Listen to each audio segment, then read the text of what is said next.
obat-obatannya bisa ya. Contoh obat-obatannya bisa dibaca nih di sini. Ya, ini yang sebelah kanan pokoknya contoh antibiotiknya. Yang di sebelah kiri kita lihat di atas mekanisme kerja dan penggolongannya. Contohnya lagi menghambat sintesis asam folat. Itu kan dilakukan oleh cotrimoxazole. Ini contohnya sulfonamid ya. Cotrimoxazole itu gabungan antara sulfamethoxazole dan trimetoprim. Makanya cotrimoxazole. Ini penghambatan terhadap asam folat dan seterusnya. Yang di sini paham ya, ini tentang cara kerja, penggolongan, dan contoh jenis antibiotiknya. Nanti bisa dibaca. Ini contoh efek samping antibiotik, ini juga yang diminta sama pihak kampus ya, bisa menyebutkan beberapa contoh efek samping antibiotik.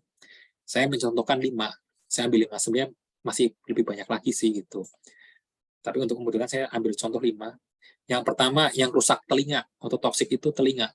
Jadi toksik terhadap telinga atau gangguan telinga. Contohnya adalah aminoglikosida. Lalu yang toksik terhadap ginjal, nefrotoksik. Itu toksik terhadap ginjal. Contohnya aminoglikosida dan vancomycin. Hepatotoksik itu artinya toksik terhadap liver atau hati. Ini biasanya sering kali ditemukan pada pasien-pasien dengan pengobatan TBC. Ini obat TBC semua nih. Pyrazinamide obat TBC, rifampicin obat TBC, isoniazid juga obat TBC. Lalu neuropati perifer, apa tuh neuropati perifer? Jadi gangguan saraf tepi, entah berasa kebas maupun nyeri. Itu seringkali juga terjadi pada pemberian antibiotik isoniazid. Isoniazid ini juga obat TBC. Makanya pada penderita TBC seringkali diberikan profilaksis terjadinya neuropati perifer, yaitu dengan pemberian vitamin B6. Makanya kalau adik-adik lihat keluarga atau siapa yang kena TBC pasti dapat vitamin B6. Itu sebenarnya suplementasi supaya mencegah terjadinya gangguan saraf tepi atau neuropati perifer, supaya tidak berasa kebas. Lalu metronidazole ini juga sering nih diresepkan di klinik-klinik gitu. Sama klinik di daerah itu sering gitu. Biasanya pada pasien-pasien abses ya. Tahu abses ya, nanah itu. Kuman anaerob, mereka diberikan ini metronidazole. Efek sampingnya apa? Metallic taste. Rasanya tidak enak di lidah, rasanya kayak logam. Ya rasanya kayak logam. Itu efek samping dari metronidazole. Makanya ini disebut-sebut metallic taste. Nanti ini juga salah satu tugas ya, bisa cari contoh-contoh efek samping antibiotik lainnya. Lalu kemudian topik yang kedua adalah antiemetik. Yang tadi sudah ya, yang antibiotik ya. Mekanisme kerja sudah saya bahas, semua golongan. Lalu manfaat sudah tahu ya, untuk membunuh ataupun menghambat pertumbuhan kuman. Makanya ada sifat bakteriostatik dan bakteriosidal. Sudah ya. Lalu yang ketiga adalah efek samping antibiotik. Tadi juga sudah saya bahas. Ya, 3 ini sudah saya bahas dari antibiotik. Nah, sekarang topik berikutnya adalah antiemetik. Kita bahas sama juga manfaat, klasifikasi atau penggolongan, dan efek sampingnya. Sebelum ngomong mekanisme kerja, kita harus tahu dulu nih, bagaimana caranya kita kok bisa muntah. Jadi muntah itu ada perangsangan, tentu saja dicetuskan, diawali dari rangsangan dari perifer atau tepi ya. Kalau kita lihat di sini, ini tepi, perifer itu tepi. Yang warna abu-abu ini blood-brain barrier, artinya sawar darah otak. Yang di atas, ini susunan saraf pusat, SSP atau Central Nervous System. Dari pinggir, dari tepi, akan merangsang ke pusat, yaitu pusat muntah atau emetic center. Emetic itu muntah, center itu pusat muntah. Dari tepi merangsang ke pusat muntah. Contohnya, kita lihat di sini.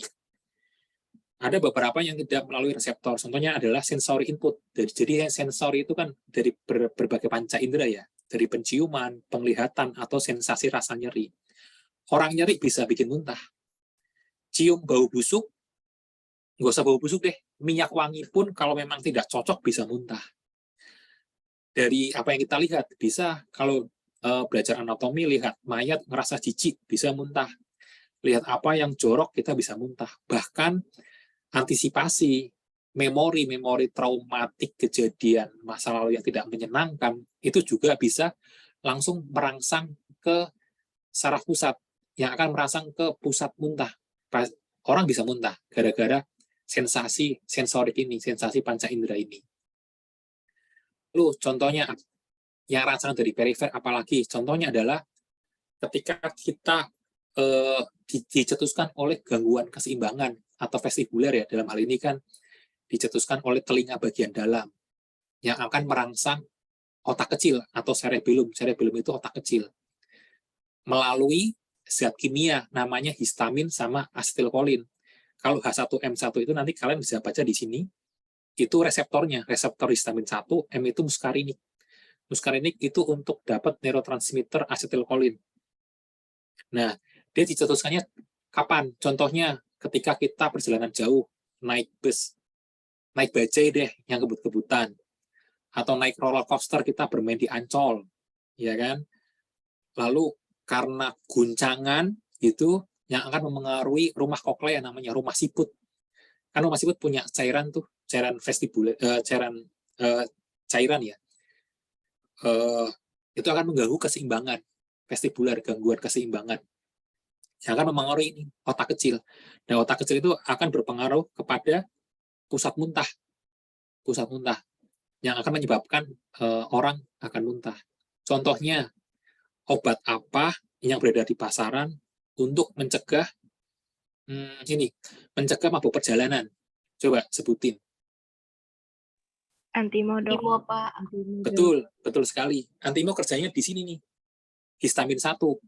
Isinya apa? Ada yang pernah baca tidak antimo? Ada yang pernah perhatiin tidak antimo isinya apa?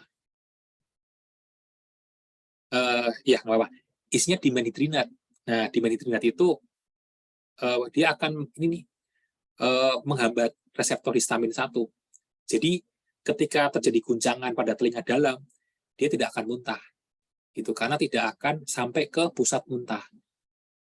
Makanya reseptor-reseptor di sini menjadi target utama terapi, target utama pengobatan. Saya kasih contoh lagi ya, reseptor lainnya ya, selain histamin 1 yang untuk mabuk perjalanan, minum antimo. Contohnya pasien-pasien yang minum obat kemo. Tahu ya kemo ya? Kemo untuk apa? Itu toxic drug untuk apa? Bisa bantu? Ada yang tahu? Di kanker, Bapak. Kemoterapi, Pak. Iya, betul. Anti kanker ya, kemoterapi ya. Iya, Pak. Jadi begini, ketika diberikan kemoterapi atau obat kanker itu kan hiperplasia ya, artinya selnya tambah banyak. Kita kasih obat supaya selnya mati dong, supaya tidak bertambah banyak. Gitu ya. Tapi sayangnya, tidak ada yang targeted terapi, targeted itu hanya untuk kankernya, tidak. Sampai sekarang masih susah sekali. Akhirnya sel-sel yang normal pun juga dihambat pertumbuhannya. Dirusak juga sama obat-obatan kemo itu. Makanya ada yang sampai botak, ada yang sampai macam-macam lah ya, sampai mual muntah. Nah, kita mau bahas yang mual muntahnya ini. Kenapa pasien mual muntah ketika diberikan obat kemo? Itu karena adanya kerusakan sel enterokromafin di lambung. Nah, ketika sel itu rusak, dia mengeluarkan yang namanya serotonin. Ini sayangnya di sini tidak ada nih. 5-HT3 itu serotonin. 5-HT3 ya reseptornya gitu. Neurotransmitter namanya serotonin. Ketika selnya rusak itu mengeluarkan namanya zat kimia namanya serotonin atau neurotransmitter. Zat kimia itu berjalan menuju ke reseptornya. Reseptornya di mana? Ada di sini. Chemoreceptor trigger zone atau disingkat CTZ. Ini kan ada 5-HT3 nih. Dia berikatan sama reseptor ini, reseptor serotonin ini. Lalu mempengaruhi pusat muntah yang akhirnya pasien merasa mual dan muntah ketika diberikan obat kemoterapeutik atau obat kanker. Jadi makanya pasien-pasien yang kanker akan diberikan obat secara spesifik sesuai dengan mekanisme kerjanya, yaitu menghambat atau mengantagonis dari kerja serotonin. Makanya mereka seringkali memakai obat ondansetron. Pernah dengar ya ondansetron ya? Itu karena ondansetron itu kerjanya antagonis serotonin. Untuk ini supaya tidak terjadi muntah. Dan berbagai macam ya, ini ada dopamin, ada kanabinoid gitu. Kalau dopamin mungkin sering ya adik kita atau keponakan kita pakai tuh domperidone sirup. Domperidone di mana sih kerjanya? Di reseptor dopamin di sini nih, reseptor dopamin di CTZ sama di nucleus tractus solitarius. Jadi karena kita tahu nih mekanisme perangsangan muntah melalui reseptor ini, nah reseptor ini sengaja dihambat sama obat-obatan yang disebut dengan antiemetik, anti muntah. Itu paham ya? Nah, ini nanti ada macam-macam, ada opioid, ada IPK itu dia biasanya untuk keracunan, untuk merangsang muntah. IPK kita tidak bahas sampai itu deh, kita bahas yang ringan-ringan, yang kira-kira mudah dimengerti gambaran, karena semester 2 sayangnya belum masuk rumah sakit ya, nunggu semester 4 ya, baru masuk rumah sakit ya. Tidak apa-apa, kita pelan-pelan deh. Ini dia, ini tadi yang saya cerita ini kelompok antiemetik. Tolong diperhatiin ya, ini kelompok antiemetik yang saya, pokoknya judulnya di atas nih, kelompok antiemetik. Ini cara kerjanya nih. Jadi contohnya kita tadi nih penghambatan serotonin, ya kan? Dia menghambatnya di mana? Di saluran cerna, CTZ itu tadi chemoreceptor trigger zone, sama pusat muntah. Di sini nih, di sini, sama di sini sebenarnya ada lagi nih. Ya. Contohnya adalah ondansetron sama granisetron, tapi yang umum biasanya di pasaran ondansetron, granisetron jarang sekali. Lalu antagonis dopamin yang tadi saya ceritakan, menghambat dopamin di chemotrigger zone. Kita lihat, dia menghambat di sini kan, chemotrigger zone. Ada juga di sini, ini juga bisa dihambat juga. Gitu. Jadi obat kerjanya sesuai mekanismenya penyakit saja, sama sesuai dengan gejala yang ditimbulkan gitu. Penghambat histamin 1 tadi ya, antimo ya, sudah ya, paham ya, di mana? Di cerebellum, di otak kecil. Sudah nih, cerebellum otak kecil ya. Lanjut, penghambatan neurokinin 1 NK1 gitu, itu di mana? Di nucleus tractus solitarius, apripiptan. Ini apripiptan biasanya dipakai untuk pasien-pasien kemo yang ketika diberikan ondansetron masih tetap mual muntah, dikombinasilah dengan NK1 ini, apripiptan ini. Kerjanya di sini nih, NK1. Kerjanya di sini. Paham ya? Ada hubungannya antara mekanisme terjadinya gejala atau penyakit dengan target terapi obat. Semoga kegambar deh nanti ya. Jadi supaya tidak terlalu menghafal. Lalu ini dia. Ini sama kelompok antiemetiknya. Ini indikasinya nih.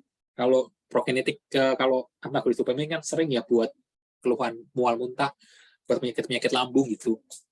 Efek sampingnya sedasi. Sedasi itu mengantuk, mulut kering.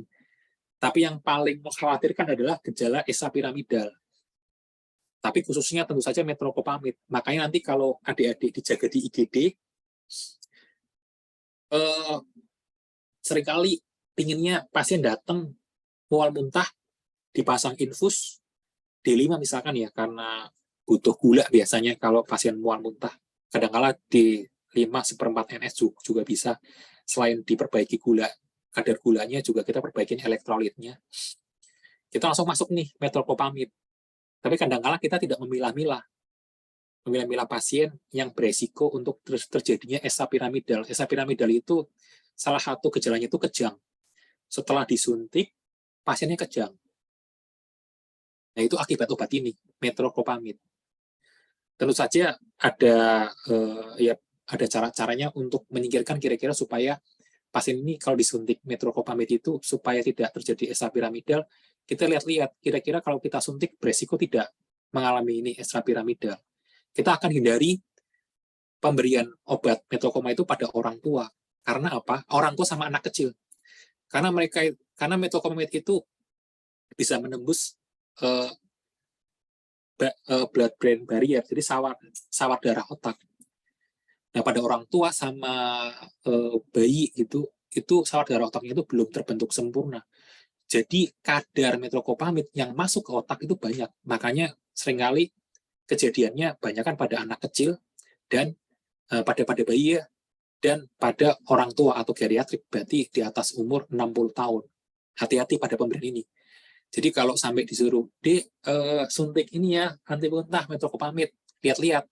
Kalau misalkan orang tua, mendingan lapor ke perawat yang lebih senior ataupun dokternya, dok, ini pasiennya lansia, ini tetap diberikan. Kalau dokternya ya tetap diberikan, ya sudah diberikan. Kalau oh iya ya lupa nih, jangan deh, jangan pakai metoclopramid, pakai ondansetron saja, bisa gitu, supaya menghindari ini kejadian kejang gitu. Karena kalau kejadian kejang, keluarga sudah heboh, malpraktek lah, apalah macam-macam gitu. Paham ya? Tolong diingat nih, metoclopramid, gejala ekstrapiramidal ya. Contohnya adalah kejang. Lalu ini mual muntah akibat kemo tadi deh ya saya bahas. Ini efek sampingnya diare, bronkospasme. Bronkospasme itu serangannya kayak asma, itu juga bisa.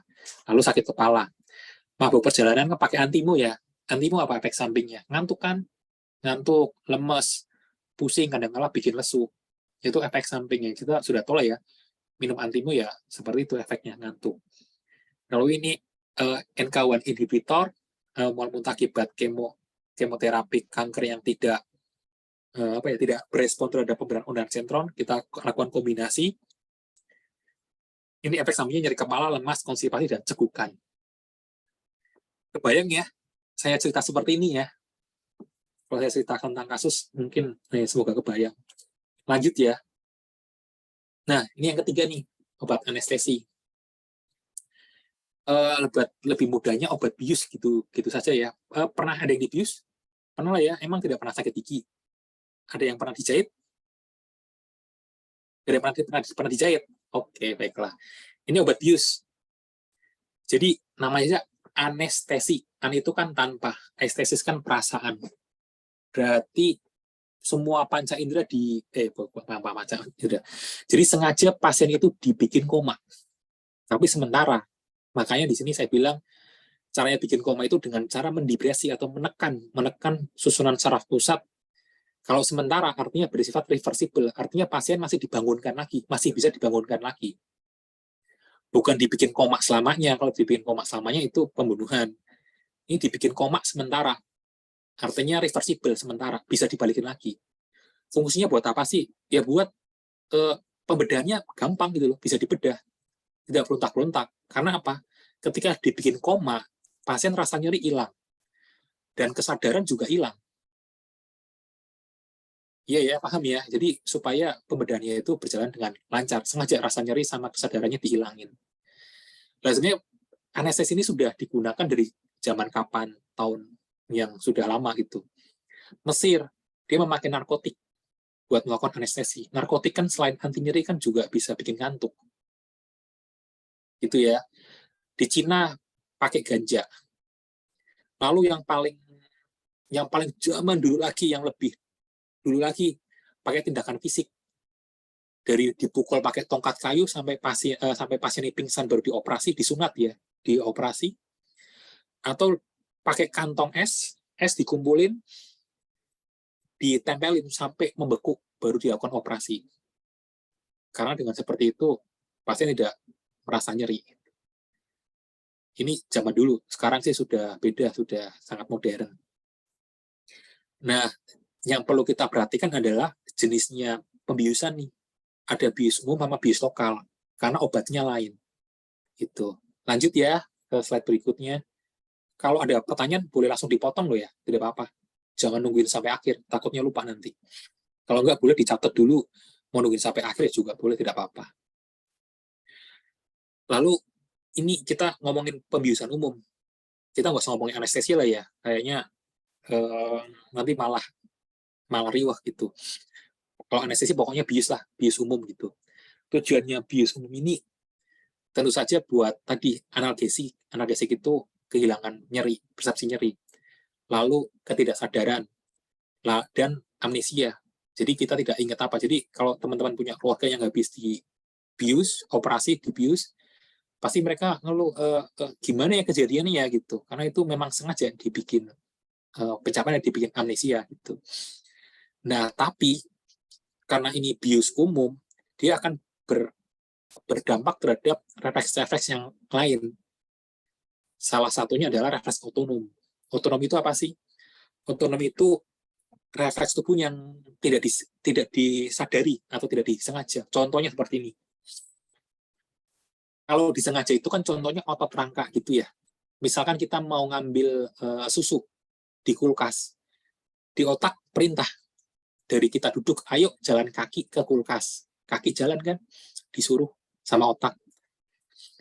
Ayo buka kulkasnya. Tangan buka kan kulkasnya. Nah, sekarang diambil gelas isi susu, diambil, masukin ke mulut, gitu, diminum. Itu disadari, ya. Lah, ada yang otonom itu tidak disadari, dia bergerak dengan sendirinya tanpa kita suruh atau tanpa kita atur. Contohnya apa? Pencernaan, gerakan usus, gerakan lambung, apakah kita atur? Usus, kamu gerak ya 4 kali per menit, kan tidak. Dia gerak dengan sendirinya. Jantung, kita atur tidak? Tidak. Dia ngatur sendiri, bergerak dengan sendirinya. Ya kan lewat pacemaker, kalau nanti belajar lebih lanjut di semester-semester berikutnya. Dia bergerak sendiri, berapa kali per menit? 80, 90 kali per menit. Dia gerak sendiri. Nafas apa kita atur? Kan tidak. 16 kali per menit ya, apa 18 kali per menit? Tidak. Dia nafas dengan sendirinya, otomatis. Bayangkan kalau kita mengatur semua pergerakan jantung, pernafasan, pencernaan. Seriwah apa kita setiap hari mengatur gerakan jantung, pernafasan, sama pencernaan atau gastrointestinal. Lah, refleks ini juga dipengaruhi juga oleh proses pembiusan umum ini. Makanya akhirnya ketika dilakukan pembiusan umum, biasanya ini gangguan pada jantung. Contohnya apa? Tiba-tiba nadinya melemah. Langsung teriak-teriak dokternya. Sama perawat langsung buru-buru ambil yang namanya sulfasatropin. Cepat-cepat dimasukin. Supaya nadinya naik lagi. Lalu apalagi? Tensinya turun, drop. Ayo cepat-cepat. Ambil apa lagi untuk menaikkan tensi? Serius itu. Lalu pernafasannya drop, tiba-tiba nafasnya dari 18 jadi 4, bayangkan. Ngeri kan, pasien bisa kena macam-macam nih gitu. Ayo cepat dipompa gitu. Ventilatornya di setting lagi, diatur lagi atau bagaimana? Atau bahkan perlu dibantuan nafas atau apapun. Lalu pencernaan, kalau pencernaan nanti berhubungan sama ini, menghambat refleks otot. Jadi yang kena bukan hanya refleks otot rangka ya, maksudnya otot rangka sudah lemes gitu, tidak bisa apa-apa gitu, tapi juga kena di misalkan epiglotis gitu, atau katup antara esofagus sama lambung gitu.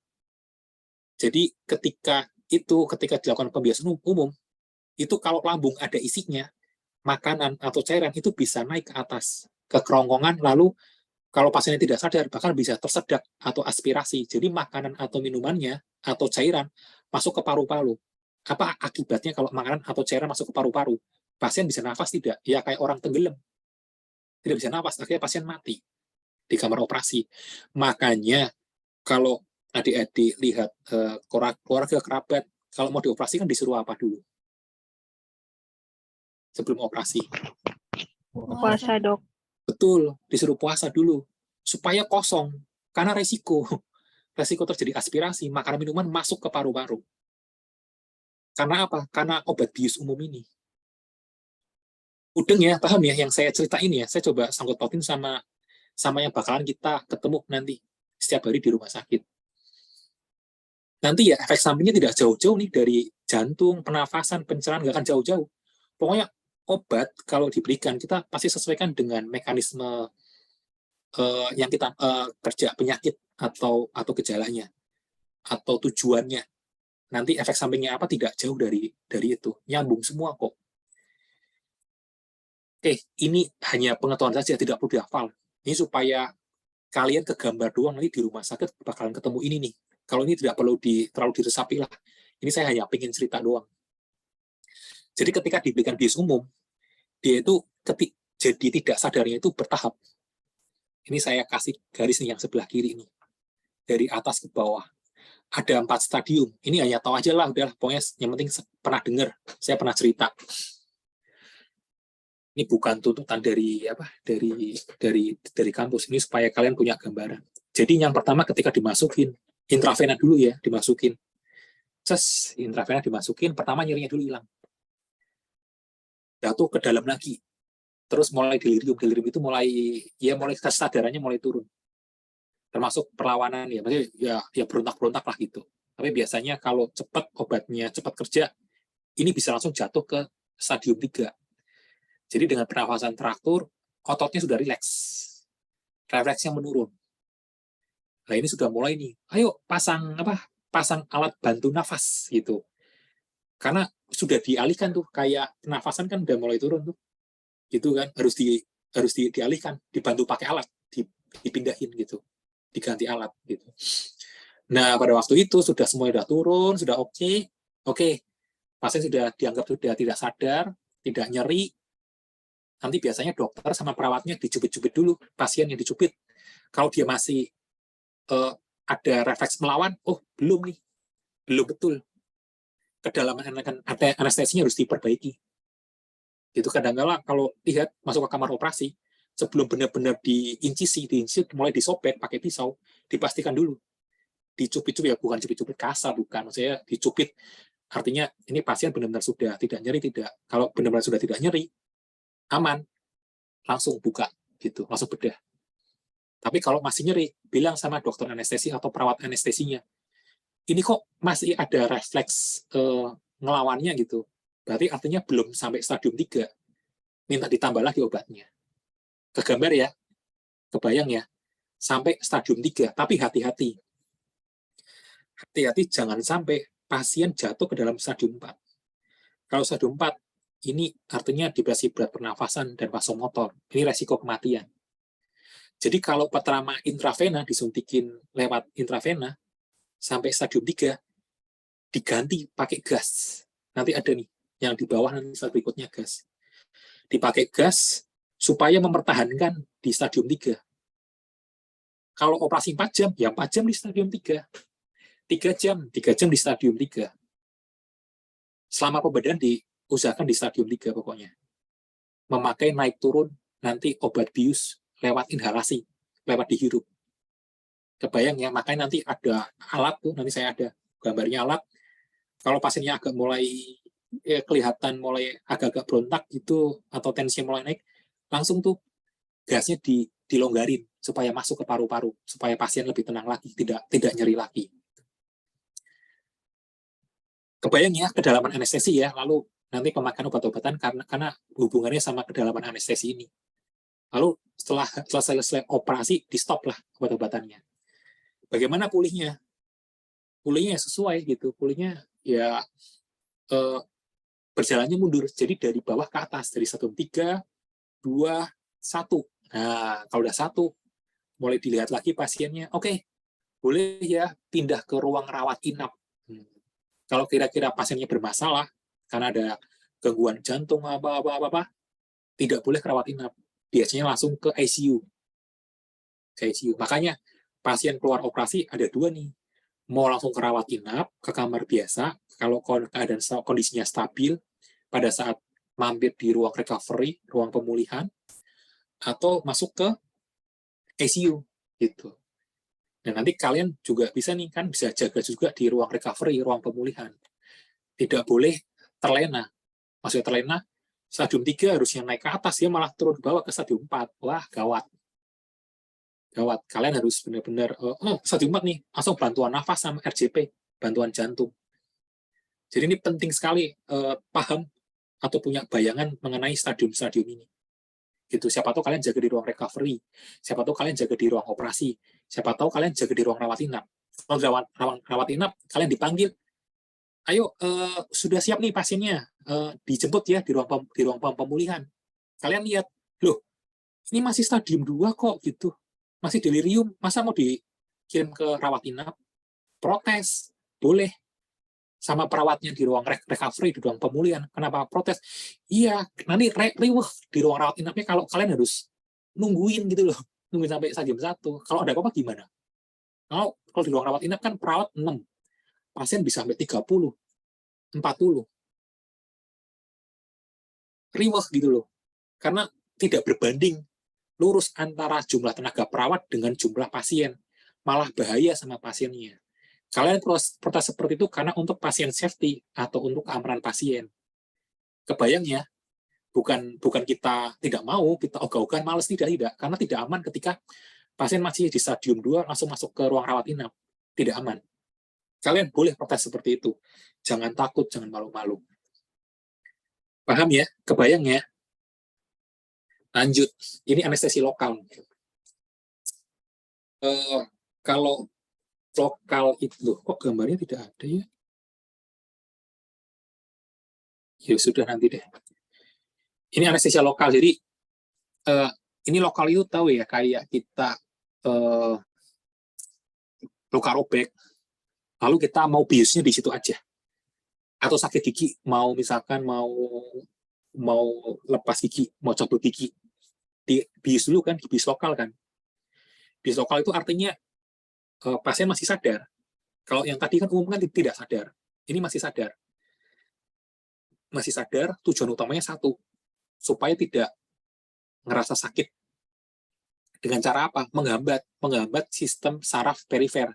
Perifer itu tepi. Jadi sistem saraf tepinya diblok, dihambat pakai obat bius lokal. Ini urutan sensasinya ya tentu saja berbeda sama tadi bius umum. Kalau bius umum kan masalah sampai kesadaran dan kawan-kawan itu. Kalau ini tidak, ini hanya ya poinnya adalah sampai pasien ketika dicolek di bagian yang dibius tidak ngerasa nyeri. Dibius coba dirangsang tuh, dicolek-colek di bagian yang kita bius. Kalau pasien masih ngerasa sakit, kita belum benar biusnya. Kalau pasien sudah ngerasa tidak sakit, kita sudah benar. Masukinnya sudah benar, masukinnya. Kita baru bisa melakukan tindakan jahit atau incisi atau apapun, kita boleh melakukan itu. Tapi tentu saja tetap masih kerasa ya, tapi tidak sakit. Kadang-kadang masih kerasa dok, masih kerasa bu gitu. Ya masih kerasa, tapi tidak sakit. Itu lain, sakit sama kerasa lain. Gitu. Biasanya ibu sudah kebas atau baal, sudah. Oke, kita mulai tindakan, tidak apa-apa. Paham ya? Nah, kalau lokal itu syaratnya satu, obatnya tidak boleh masuk ke sistemik atau ke pembuluh darah. Kalaupun masuk, jumlahnya sedikit. Karena untuk memastikan bahwa ini tidak berpengaruh terhadap sistemik. Sistemik itu semua, keseluruhan tubuh, tidak berpengaruh. Nah, jenisnya anestesi lokal apa saja sih? Infiltrasi. Ya. Lalu spinal, melalui medula spinalis, tulang belakang. Infiltrasi disuntik langsung. Topikal itu di luar. Topikal, di luar, dioles. Atau di mukosa juga termasuk topikal. Pernah lihat orang pasang kateter? Lihat? Belum? Oke. Kateter itu kateter urin. Jadi selang selang panjang gitu, dimasukin ke uretra. Uretra itu saluran kencing, dimasukin ke dalam. Itu sakit kan? Tidak enak. Jadi sampai ada pabrik obat yang membuat obat bius yang disemprotin ke saluran kencing. Jadi sebelum dimasukin selangnya, disemprot dulu pakai obat bius. Disemprot. Habis disemprot, didiemin, sudah, baru selangnya dimasukin. Ada juga yang disemprot. Kalau udah rasa dingin, udah rasa baal, disobek. Contohnya misalnya cross incisi itu silang. Incisi itu disobek pakai pisau. Pada pasien yang ketusuk paku gitu misalkan ya. Ketusuk paku kan, kita mau bikin cross incisi, dibius dulu kan. Zaman-zaman dulu biusnya ini, nggak tahu ya, sekarang masih seperti itu atau tidak. Biusnya disemprot, disobek gitu. Itu kan topikal, dengan cara disemprot pada kulit, tidak dimasukin. Nah, sekarang coba kalian tebak nih. Saya coba panggil ya. Niluh ini apa? Jenis bius lokal yang jenis apa? Niluh Dewi? Iya, Pak. Ini jenis bius lokal jenis apa? Yang mana? Yang spinal, infiltrasi, topikal, regional. Yang mana nih? Atau umum? Yang jenis apa?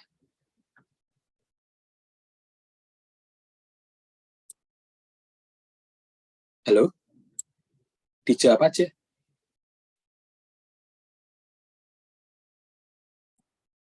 Atau bisa dibantu yang lain? Nadia Amelia?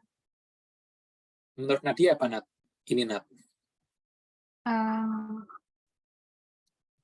Saya kasih pilihan ya, spinal, infiltrasi, atau topikal. spinal. Oke. Kalau spinal kan masuk ke medula spinalis ya. Kira-kira medula spinalis itu di mana?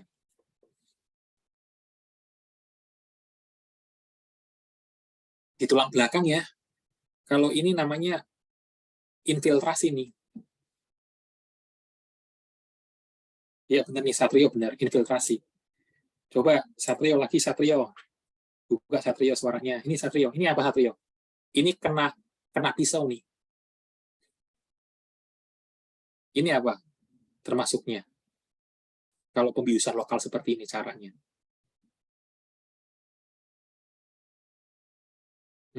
Spinal, Pak. Bukan spinal, Jessica. Ini infiltrasi juga. Gitu. Yang kalian maksud spinal itu yang ini nih. Jadi masuk ke tulang belakang ya. Ke tulang belakang ya, masuk ke medula spinalis. Yang topikal ini nih. Kalau kerja nih, siapa tahu kalian kerja di klinik kecantikan ya. Pakai seperti ini. Topikal, dioles ke muka gitu. Lah yang ini nih, dulu ada yang tanya nih, siapa ya? Adi ya yang tanya, iya, masalah jarum ya, Di ya. Adi di sini kan ya, Adi ya, Adi Prayuda ya. Iya, Pak. Kalau zaman dulu segede ini jarumnya, tapi zaman sekarang tidak. Ini lebih kecil lagi nih sebenarnya. Pakai alat namanya Cytojack, lebih kecil, makanya ketika cabut gigi sudah tidak rasa sakit sekali, ketika bius pun tidak rasa sakit. Karena kita seringkali mikirnya antara bius sama cabutnya sama-sama sakit gitu. Biusnya aja masukin jarumnya saja sakit gitu. Lah untuk yang ini nih, nanti ini masuknya dari sini nih, dari luka paling pinggir ya, sebelah sini. Jarumnya kalau bisa sih sepanjang lukanya. Kalau lukanya kira-kira 2 cm atau 3 cm ya, kita masukin jarumnya sekitar segituan di pinggir atau di sebelah luka. Sampai ujung luka yang sebelahnya, lalu dimasukin pelan-pelan obat biusnya sambil ditarik jarumnya. Ditarik jarumnya sampai keluar dari pinggir, dari ujung luka sebelumnya. Di kanan kiri, di sebelah sini sama sebelah sini, 2. Karena kan kalau dijahit kan masuk ke sini, keluar ke sini kan. Baru kita jahit gitu. Nanti kalau di ini kalian dapatnya di instalasi gawat darurat nih harusnya ya. Harusnya ada apa? Stase namanya atau praktek. Praktek di instalasi gawat darurat. Sayang kalau tidak pernah praktek di IGD. Karena kasus-kasus robek seperti ini biasanya di IGD. Nanti kalian minta sama senior, Kak atau Bu atau Pak, tolong dong ajarin hacking, ajarin jahit, gitu. Nanti diajarin nih, karena dari cara bius lokalnya sampai cara jahitnya gitu. Saya pun dulu belajar dari perawat senior gitu untuk menjahit. Paham ya, nanti kalian ini minta sama yang lebih senior untuk diajarin cara jahit, kalau bisa sih stase di IGD supaya dapat kasus seperti ini, karena kasihan kalau tidak pernah hacking. Nanti ketika lulus, kita kan tidak tahu kita ditempatkan di mana, di poliklinik, di instalasi gawat darurat, di ruang rawat inap. Kalau di ruang rawat inap mungkin tidak ada masalah. Tapi kalau di instalasi gawat darurat, kalau tidak bisa hacking atau jahit, susah nanti. Lalu ini biasa pada pasien sesar, memakai regional untuk melumpuhkan gitu atau membuat rasa tidak nyeri dari pinggang ke bawah ya. Ini sudah saya jelasin buat yang klinik kecantikan sama pasang kateter ya. Ini klasifikasi penggolongan. Ini dia. Ini yang diminta sama kampus supaya tahu penggolongannya apa saja. Nah, kenapa saya menjelaskan yang tadi sebelumnya supaya kalian kebayang nih obat-obatan ini untuk bagian mana. Contoh lokal anestesi, sudah kebayangkan kalian lokal anestesi itu ya untuk yang di sini, yang lokal-lokal saja di bagian saraf tepi. lokal-lokal. Paham ya? Makanya kebanyakan sih obatnya lidokain ya. Lidokain. Lalu bius umum. Bius umum tadi saya sudah jelasin kan, ada intravena, ada yang gas. Ya, biasanya ini masuk ke fase induksi nih. Biar masuk ke stadium 1, 2, dan 3. Setelah masuk stadium 3, masuklah yang inhalasi ini. Masuk yang inhalasi ini, yang untuk maintenance, untuk menjaga supaya pasien tetap di stadium 3. Nah, ini alatnya, mesin untuk mengevaporasi, untuk membuat volatil ya, namanya volatil gas ini supaya bisa dihirup melalui hidung atau melalui hidung masuk ke paru-paru, lalu ke otak. Ini mesin gas anestesi atau pembiusan. Paham ya? Intravena buat awalan, lalu untuk memaintenance-nya kebanyakan memakai mesin ini untuk tetap di stadium 3. Lalu bagaimana sih mekanisme kerjanya? Nah, untuk memahami mekanisme kerja, saya mau bahas tentang memberikan gambaran tentang neuron atau sel saraf. Jadi kita kan ada terbentuk dari 2 nih, susunan saraf pusat sama saraf tepi. Tuh. Ini ada otak, ada medula spinalis. Tadi yang dimasukin bius itu yang lewat sini, lewat punggung. Dimasukin bius. Jadi yang lumpuh ya separuh dari sini ke bawah. Gitu.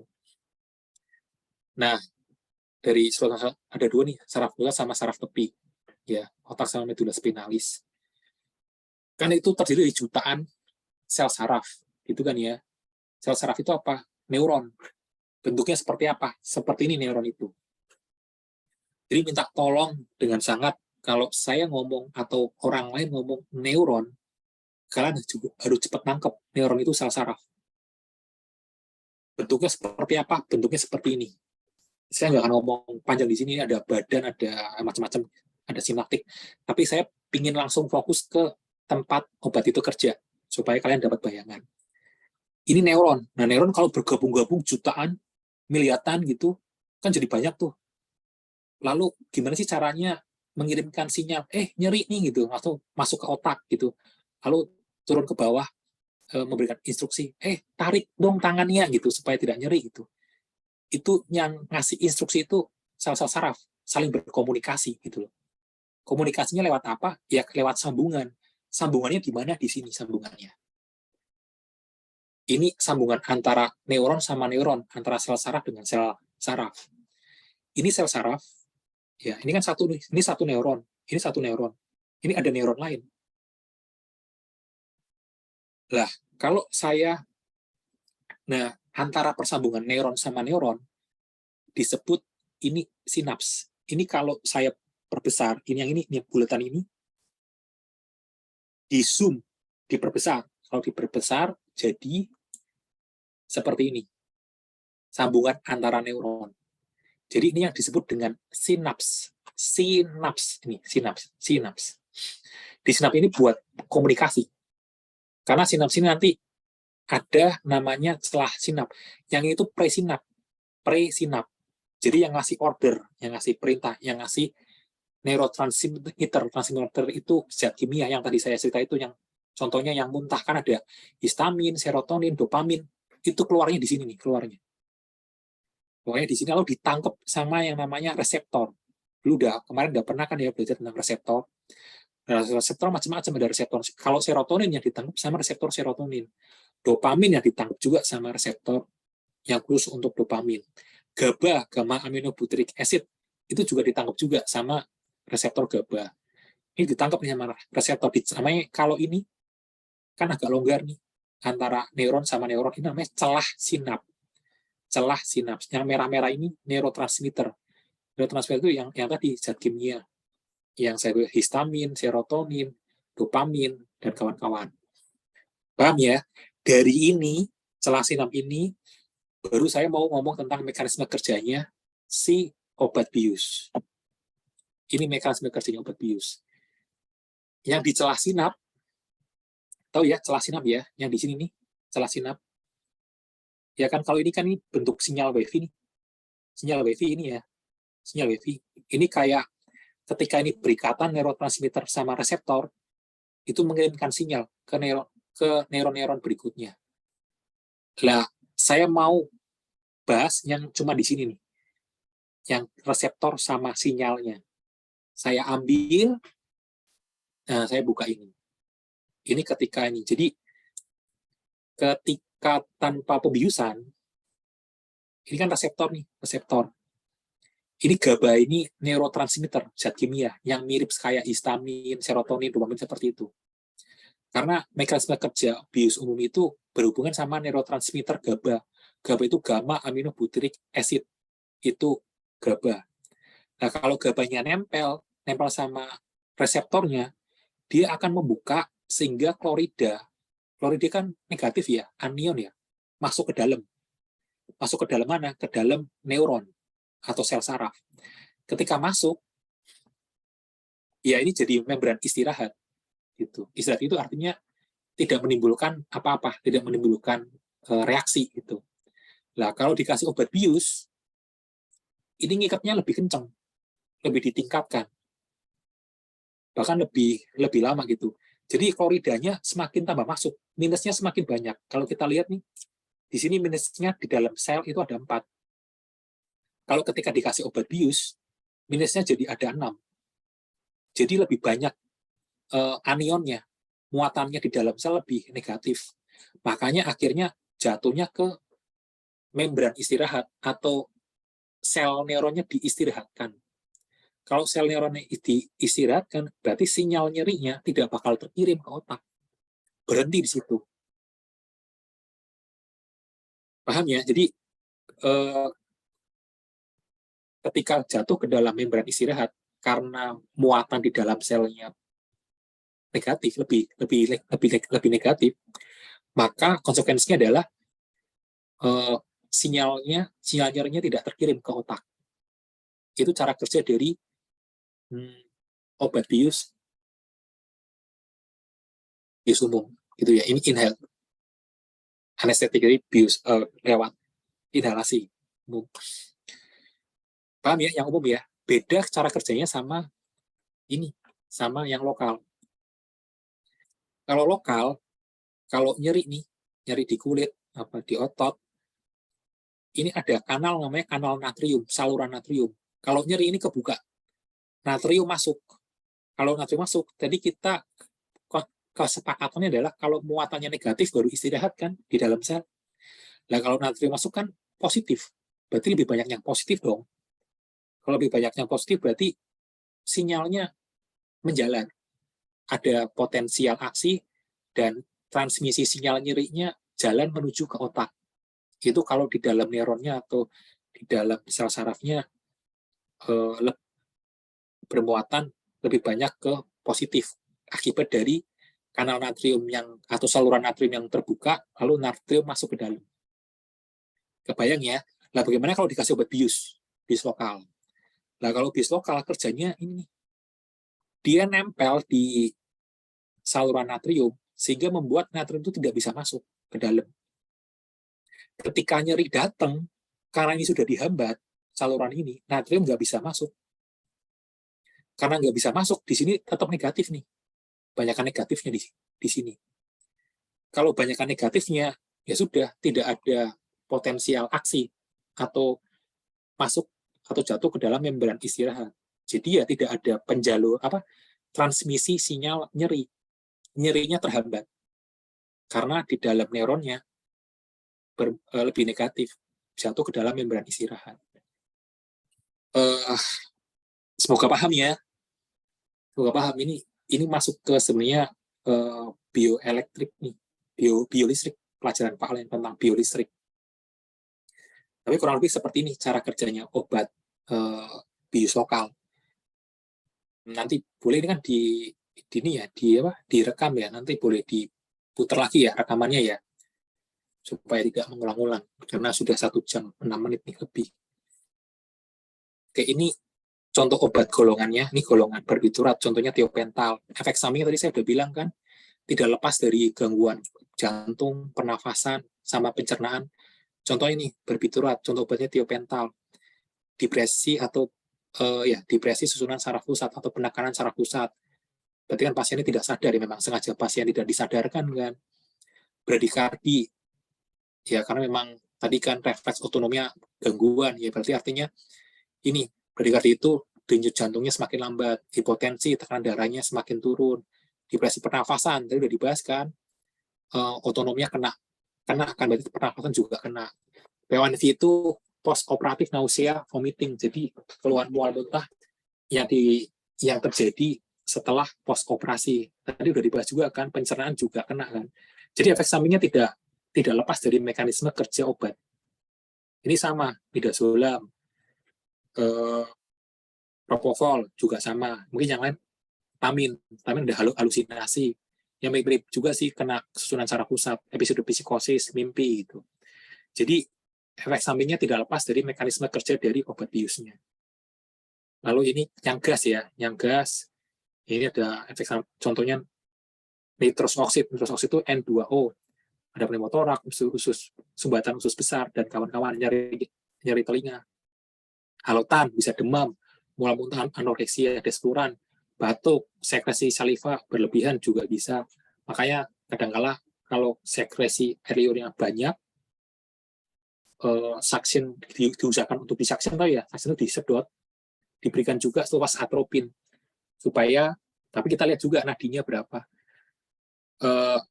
supaya berhenti itu hipersalivasinya, pengeluaran lendir lewat mulutnya.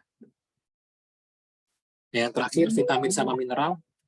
Ini vitamin itu senyawa organik ya. Organik itu artinya dari makhluk hidup. Dari makhluk hidup. Kalau anorganik dari lingkungan, bukan makhluk hidup. Jadi ini sebenarnya dibutuhkan. Kenapa kita membutuhkan vitamin? Karena memang ini diperlukan dalam tubuh walaupun jumlah kecil, tapi tubuh tidak bisa memproduksi. Makanya kita butuh suplemen vitamin yang memang diharapkan itu kita mendapatkannya dari makanan. Ya kalau makanan tidak dapat karena kita makan sembarang, bukan 4 sehat 5 sempurna, ya sudah kita butuh vitamin, butuh suplementasi. Nah, vitamin itu dibagi jadi 2 nih, larut dalam air sama larut dalam lemak. Ini yang fat soluble, ini larut dalam lemak. Yang water soluble, ini larut dalam air. Paham ya? Kalau fat soluble, larut dalam lemak, dihafalin aja ADEK, ADEK. Kalau larut dalam air, C sama B sama C. Nah, ada yang warna pink sama warna ungu. Kalau pink itu esensial artinya memang tubuh tidak bisa memproduksi. Makanya butuh dari luar, dari makanan atau dari suplementasi. Lalu kalau yang warna ungu, ini non-esensial vitamin. Artinya kita masih bisa memproduksi sendiri, bisa mensintesis sendiri di dalam tubuh. Contohnya vitamin D. D kita masih bisa, asalkan kita kena matahari, dibantu. Vitamin K, bisa, kita masih bisa, karena dengan bantuan mikroba ya, kuman yang ada di dalam usus. Ini kita masih bisa mensintesis sendiri. Tapi yang warna pink ini, itu kita tidak bisa. Kita butuh asupan dari luar, entah dari makanan atau suplementasi.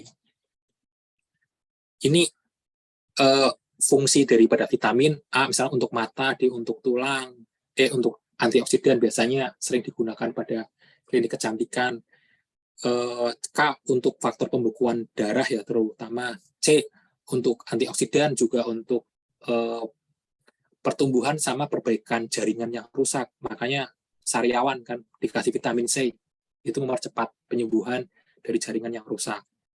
Vitamin B terutama ya untuk enzim, untuk saraf, metabolisme saraf dan kawan-kawan. Nah ini kalau defisiensi repot nih. Kalau A kan untuk mata, berarti bisa aja buta malam atau apa gitu. Kalau D, defisiensi bisa osteoporosis, sesuai dengan fungsinya vitamin. Kalau K, kekurangan ya, pembekuan darahnya terganggu, pasien bisa perdarahan. Kalau C, ya mungkin bisa sariawan.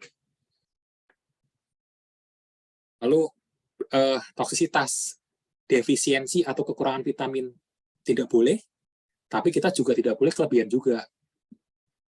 Ya contohnya misalkan vitamin D, zamannya COVID kan banyak ya suplementasi vitamin D katanya berdampak kepada pasien-pasien COVID. Tapi akhirnya kan gara-gara vitamin D meningkatkan penyerapan kalsium, akhirnya kalsium di dalam darah meningkat, nih, hiperkalsemia. Kalau kalsium di dalam darah meningkat, efeknya apa? Tentu saja batu ginjal, renal kalsinosis. Itu akibat dari ya berlebihan vitamin D-nya. Lalu vitamin C juga sama, bisa membentuk batu oksalat pada ginjal. Kemudian mineral itu senyawa anorganik. Jadi artinya senyawa yang tidak bukan dari makhluk hidup. Ini penting juga bagi tubuh ya untuk macam-macam, untuk fungsi fisiologis, untuk enzim, untuk pertumbuhan dan pemeliharaan jaringan. Nah, mineral ini perlu kita ketahui itu dibagi jadi dua. Makro itu besar. Ada mikronutrien atau trace elemen atau unsur hara, itu butuhnya kecil. Nah, makro itu kenapa dikatakan makro? Karena memang butuhnya lebih dari 100 mg per hari. Nah, kalau diomongin mikronutrien, trace elemen atau unsur hara, itu kurang dari 100. Jadi kalian harus paham, kenapa dikasih nama makro, kenapa dikasih nama mikro. Kalau makro lebih dari 100, kalau mikro kurang dari 100. Nah, ini penggolongannya. Apa saja sih yang termasuk makro mineral atau makronutrien? Natrium, kalium, klorida, kalsium, fosfor, magnesium, sulfur. Ini yang makro atau major.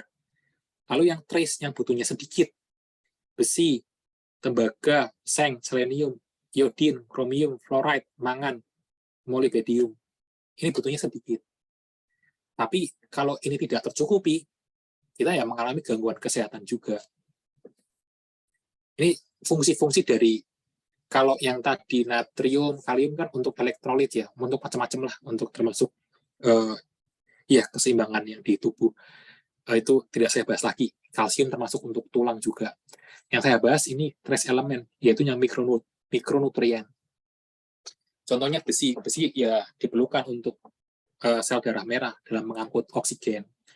Zinc biasanya pada pasien mencret tuh, pada bayi-bayi dikasih zinc untuk apa? Untuk mempercepat penyembuhan mukosa dari usus. Makanya dipakai sampai 14 hari.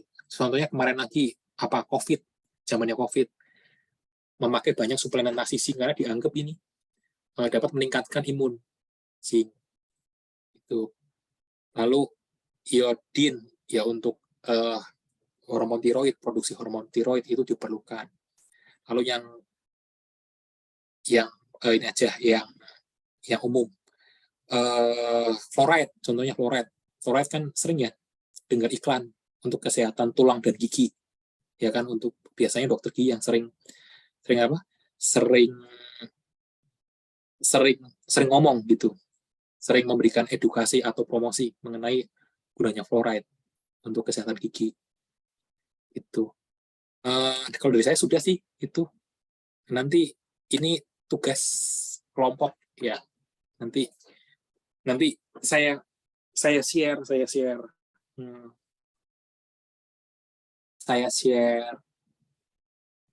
PPT saya gitu.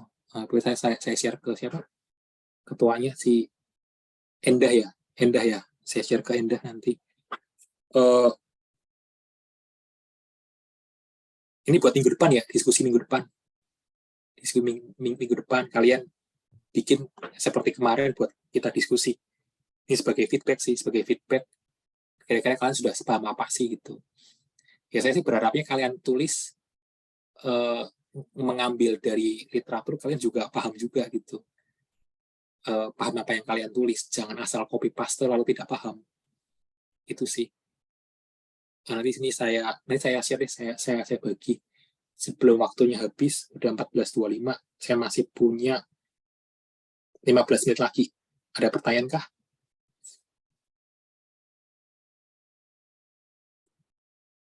Dok, Ada pertanyaan? Tanya, dok.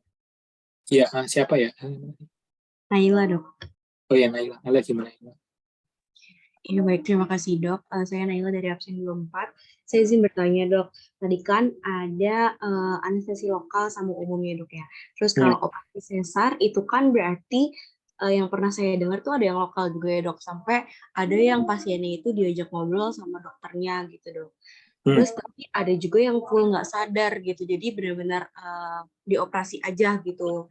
Nah itu tuh buat pemilihan anestesi lokal atau umumnya gitu, itu yang nentuin dari dokternya atau pilihan dari pasiennya gitu, Dok?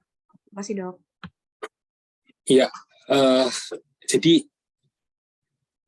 seharusnya sesar itu diberikannya anestesi lokal, regional namanya. Masukin ke medula spinalis ya, supaya lumpuh dari perut ke bawah. Kalau lumpuh dari perut ke bawah atau tidak nyeri dari perut ke bawah kan kita sobeknya kan di atas pubis ya, perut bagian bawah disobek. Kalau disobek di bagian itu tidak akan nyeri. Kalau pembiusannya berhasil nih, itu seharusnya memang kalau sesar rata-rata sebagian besar memakai bius lokal. Tekniknya namanya regional, lokal tapi bentuknya regional. Regional itu sebagian gitu, sebagian. Jadi setengah dari badan sengaja dilumpuhkan atau dibikin tidak nyeri itu. Tapi pada kenyataannya beberapa kasus susah ketika kita melakukan ini bius regional. Ada pasien yang kegendutan, ada yang skoliosis, maksudnya tulang belakangnya beda bentuknya, ada yang sehingga tidak memungkinkan untuk dibius regional gitu. Makanya ya sudah, apa boleh buat, dibius umum. Jadi dibius umum itu pun itu pengecualian untuk kasus-kasus tertentu doang. Kenapa pengecualian untuk kasus-kasus tertentu doang atau terpaksa dibius umum? Kalau memang susah udah masuk, ternyata dicek masih nyeri, dimasukin lagi masih nyeri gitu. Ya sudah deh, di bius umum. Kenapa bius umum terpaksa dilakukan bius umum pada pasien sesar?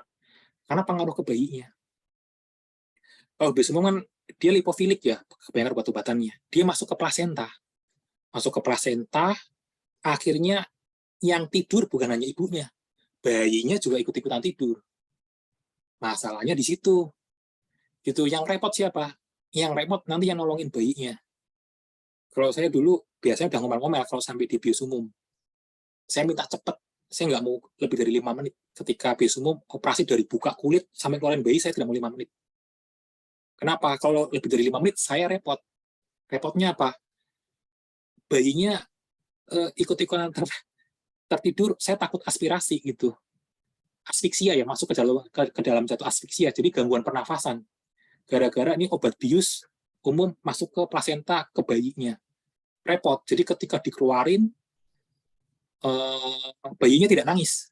Wah, repot. Makanya saya minta, biasanya kalau di bius umum, saya minta bukanya jangan kecil, saya minta buka yang lebar. Walaupun kadang-kala dokter obstinnya tidak mau, dokter obstin maunya yang kecil karena supaya estetik kan, supaya si ibunya lukanya tidak besar gitu loh. Tapi buat saya yang nolongin bayinya dari posisi saya, nanti didorong-dorong lah gitu, susah ngeluarin bayinya lah, baru kebuka lah, riweh gitu loh, riweh. Ya saya paham juga sih posisi dokter obstin yang nanti jahitnya tambah panjang gitu, nanti resiko infeksinya tambah, iya paham. Cuman resiko di bayinya juga dipikirkan juga kalau sampai dilakukan bius umum. Repot sekali. Repotnya nolongin bayinya supaya bisa nafas itu repot. Karena itu tahap-tahap pertama atau menit-menit pertama tidak boleh lengah gitu. Makanya ya dokter obstin tahulah kalau sampai kerja bareng sama saya pasti dari gedor-gedor pintu, gedor-gedor jendela, memberikan keributan apapun, pokoknya saya warning 5 menit harus keluar. Itu bayi. Itu. Karena kalau tidak, saya yang repot dulu, mereka, udahlah, ada dokter Mari, udahlah, gitu. Tetap, siapapun dokternya tetap susah. Nangkep ya, ini gara-gara bius umumnya nih masalahnya, yang jadi persoalan masalah untuk ke bayinya. Serem. Gitu. Akan lebih baik ya regional gitu. Kalau sampai bius umum sudah semua perawat, semua dokter stres buat pasien sesar. Naila, kejawab tidak? Iya, sudah baik, Dok. Terima kasih banyak, Dok. Kebayang ya Naila ya, kebayang nanti kamu masuk rumah sakit ya seperti itu juga lah sama hadapinnya. Siapa lagi nih? Adi juga boleh. Adi gimana Adi? Iya, izin bertanya Pak. Dok, kalau kita mengkonsumsi antibiotik, apakah ada kemungkinan kalau antibiotik tersebut membunuh bakteri baik di tubuh kita juga, Dok? Terima kasih. Iya, pertanyaan Baik, bagus Adi ya. Semuanya kebunuh Adi yang memang sensitif terhadap antibiotik ini. Jumlah mikrobiom ya, mikrobiom itu kuman ya dalam tubuh kita itu sekitar 2 kilo. 2 kilo. 2 kilo. Jadi kalau berat badan kita 60 kilo, sebenarnya kita tuh 58 kilo. 2 kilo itu bakteri. Nah, kalau kita kasih antibiotik, terutama yang spektrum luas itu bunuh yang negatif, positif gitu ya. Gram negatif, gram positif plus air anaerob. Resikonya itu mati semua, yang baik dan yang jahat. Lah ada studi gitu, studi ini nih, kayak studi pasien diabetes, studi pasien obesitas. Jadi ketika mereka diambil di usus ya, di feses, itu ternyata pasien obesitas, pasien kegemukan dengan pasien yang normal, flora normalnya, bakteri normalnya yang ada di usus itu berbeda.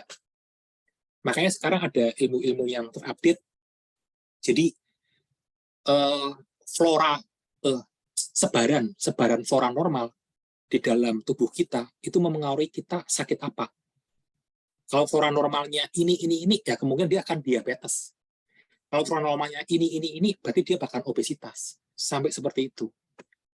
Bahkan ada kasus-kasus tertentu penggunaan antibiotik yang acak adul gitu, sampai terjadi banyak antibiotik yang dimasukin gitu ke pasien, dia sampai terjadi namanya colitis pseudomembranosa. Jadi dia itu benar-benar halus, tidak ada flora normal sama sekali. Akibatnya makanya sekarang ada teknik baru namanya fecal transplant. Transplantasi itu ini ya, dicangkokkan ya. Yang dicangkokkan itu apa? Dicangkokkan dimasukin ke tubuh orang supaya berkembang biak lagi, flora normalnya kembali lagi seperti semula.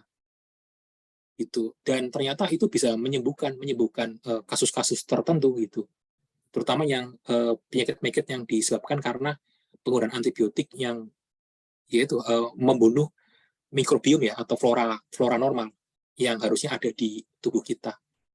Gitu Adi. Terjawabkah? Iya, terjawab dok. Terima kasih. Siapa lagi yang mau tanya? Satrio gimana Satrio? Ya, terima kasih Pak Zimran Lili, saya Satrio dari absen 34.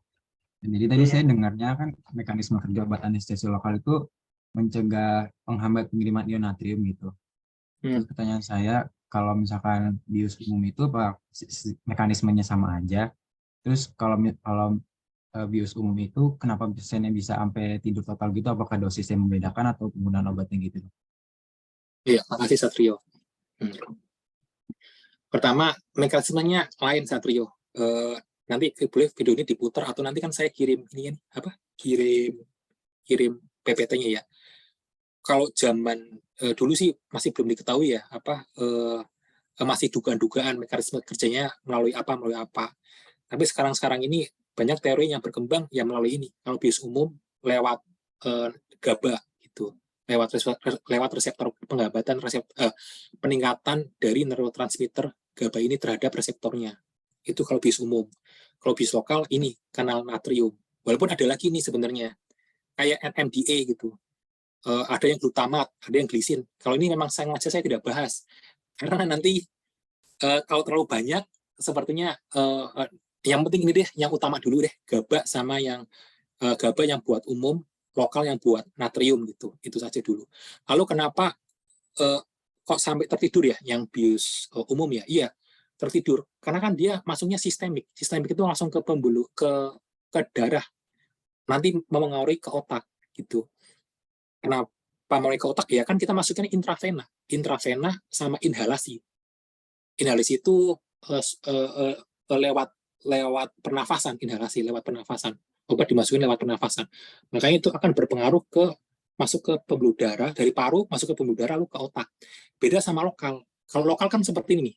Contohnya nih, ini kan disuntik lokal, infiltrasi. Tidak masuk ke pembuluh darah. Kalau kita masukin nih, nyuntikin, kan kapasitas kita sedot dulu ya, memastikan bahwa ini tidak masuk ke darah gitu ya. Kalau lokal ya, kalau injeksi biasa. Kalau kita udah sedot, kok ternyata memang tidak ada darah yang keluar dari tusukan itu, kita baru boleh memasukkan pelan-pelan sambil ditarik jarumnya. Itu lokal. Makanya dia tidak akan berpengaruh ke seluruh tubuh, tidak menyebabkan ketidaksadaran dan kawan-kawan. Karena ya lokal, tidak masuk ke pembuluh darah sistemik. Dan jenis obatnya juga. Gitu. Karena memang jenis obatnya ya di sini gitu. Di situ hanya memang di lokal gitu. Kalau yang diumumkan ada sampai narkotik segala kan. Itu apakah jelas Danang Satrio gitu. Lokal sama umum. Dok. Terima kasih, Dok. Iya, sama-sama. Kalau ada yang aneh, tolong langsung ini aja, atau tidak setuju, langsung ini ya, langsung komentar, tidak apa-apa. Saya menerima masukan. Salsabila, gimana Salsabila? Ya, Bapak izin bertanya, izin saya Salsabila dari absen 33. Bapak maaf sebelumnya atas topik, saya ingin bertanya Pak. Jadi saya kan pernah dioperasi buntu ya Pak. Nah, jadi pas di bius itu saya biusnya itu separuh ya Pak. Saya masih bisa dengar dokternya ngajak ngobrol, tapi kenapa saya nggak bisa dengar alat-alat yang dipersiapkan sama dokter, padahal alatnya itu di depan mata saya Bapak. Itu kenapa ya Pak, kalau boleh tahu? Makasih Pak. Oh iya, itu lupa tadi yang tanya. Tadi siapa sih? Yang tanya tentang sesar ya. Kok bisa kok masih bisa dengar ngobrol dokternya ya. Karena kemungkinan kalau usus buntu kan di bawah ya, perut bagian bawah ya, Salsabila ya. Berarti kamu harusnya di biusnya lewat spinal, regional maksudnya. Iya, kamu bukan bius umum. Jadi kamu disuntik tidak bagian punggung kamu? Iya Bapak, tapi saya nggak kerasa apa-apa Pak pas disuntik sama dia Bapak. Iya, karena jarumnya kecil yang dimasukin ke tulang belakang kamu, kecil dimasukin. Nah, lalu tetap kamu bakalan dikasih obat intravena juga, penenang juga sebenarnya. Jadi bukan situ tok, lalu sudah enggak. Ada tambahan-tambahan lain yang dimasukin ke selang infus kamu. Makanya kamu kayak antara sadar dan tidak sadar, antara dengar dan tidak dengar gitu loh. Dibikin fly sebenarnya. Gitu. Tapi yang penting kan rasa sakitnya kan tidak ada ketika dilakukan di bius regional, lokal regional, yang dibedah, yang dibuka itu yang bagian bawah. Tapi tetap untuk menenangkan dan sebagainya, tidak panik, tidak cemas. Masuk juga obat-obatan yang lain, intravena gitu. Walaupun tidak membuat umum kamu tidak sadar sepenuhnya, tidak gitu. Tapi yang penting kamu lebih tenang, siap dioperasi, kamu tidak nyeri. Gitu Salsabila. Apakah menjawab? Baik Bapak, terima kasih. Endah gimana Endah? Baik, Bapak izin masuk, izin bertanya, Pak. Kakak saya pernah operasi sesar, tapi pas di tengah-tengah operasinya gitu, kakak saya ngerasa sakit, Pak. Katanya kata dokternya, ini gara-garanya kakak saya pengidam itu rajin ngemilin kopi hitam, Pak. Jadi saya mau bertanya, kira-kira ada lagi nggak ya Pak buat antisipasi, misalnya saya nanti mau sesar juga, antisipasi makanan yang nggak boleh dimakan banyak-banyak selama kehamilan ya Pak, biar nggak ngaruh ke itunya Pak, operasi sesarnya. Soalnya benar-benar sakit kata kakak saya tiba-tiba hilang gitu biusnya. Berarti Enda siap-siap di sesar ya.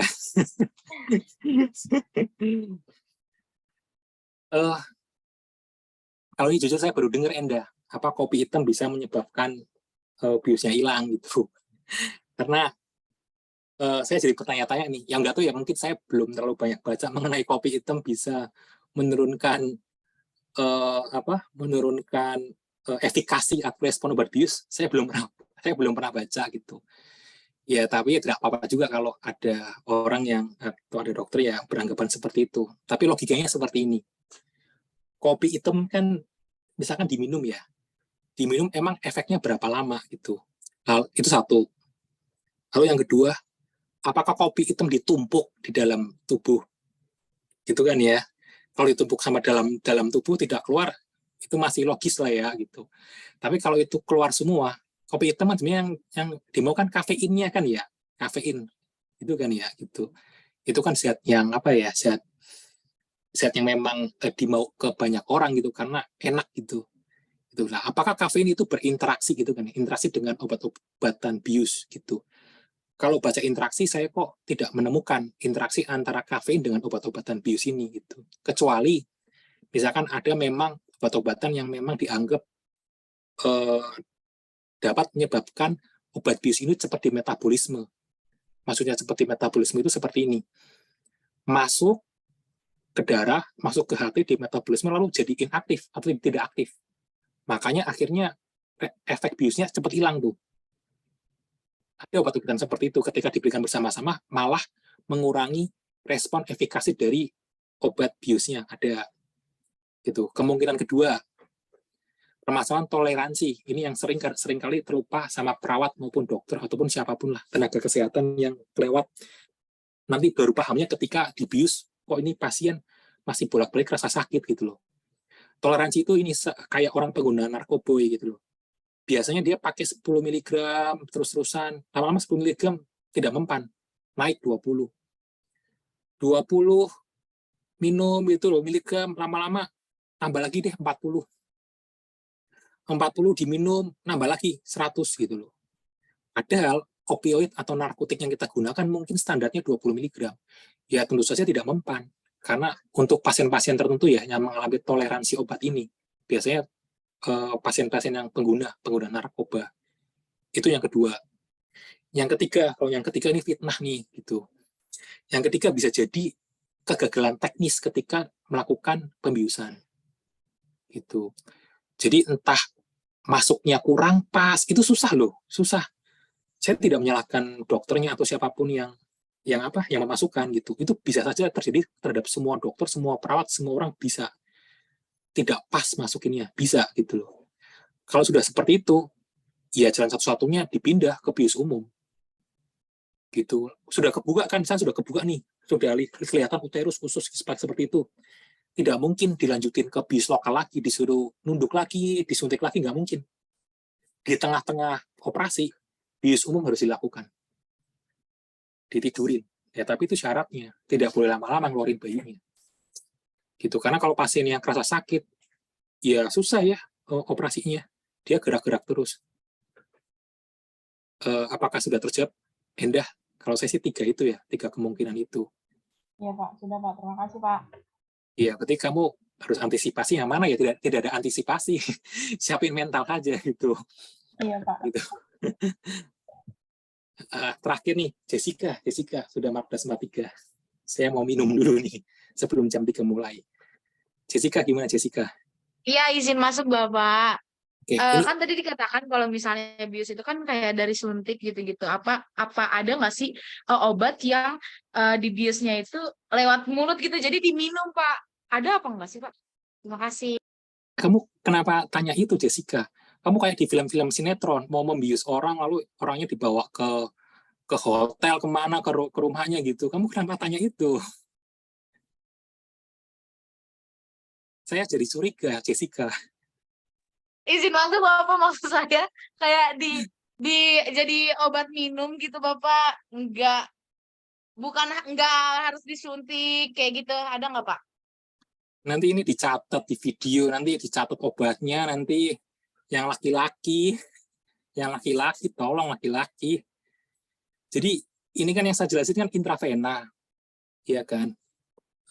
Jadi ada obat-obatan yang di GABA itu, yang di reseptor GABA gitu, meningkatkan ikatan neurotransmitter GABA terhadap reseptornya. Itu ada juga dalam bentuk oral, gitu. Ada juga dalam bentuk oral. Yang akhirnya ketika pasien itu ya dicampur ke minuman atau apapun itu tertidur juga gitu, tertidur, fly gitu dan sebagainya.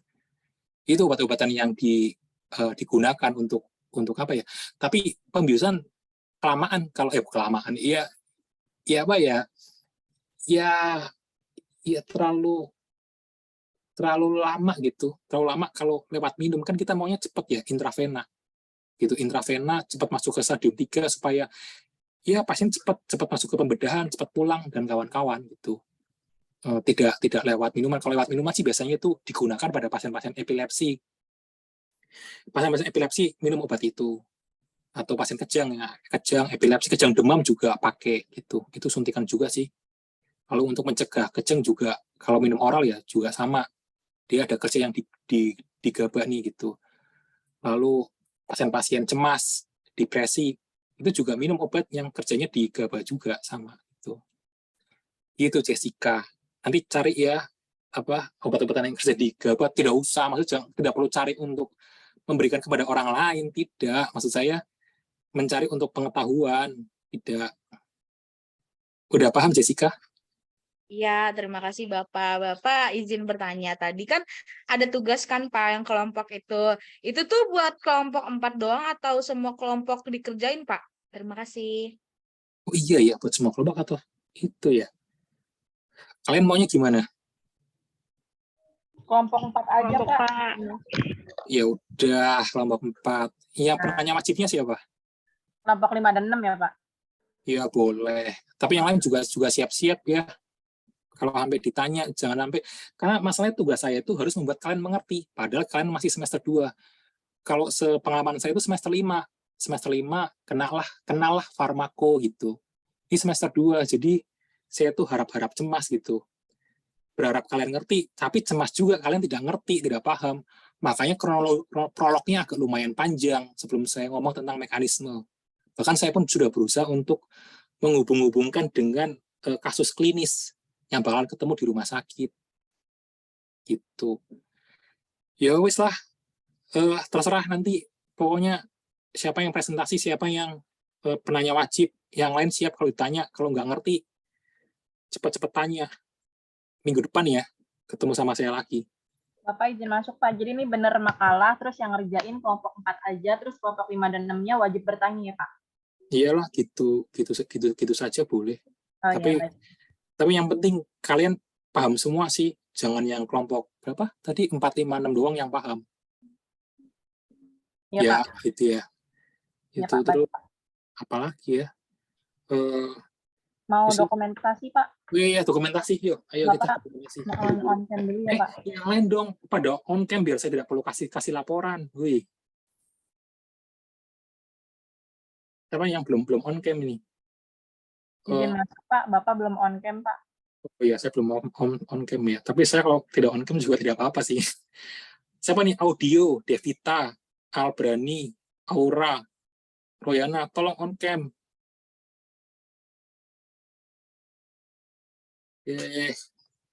Bentar. Saya harus bikin laporan nih. Royana. Bentar.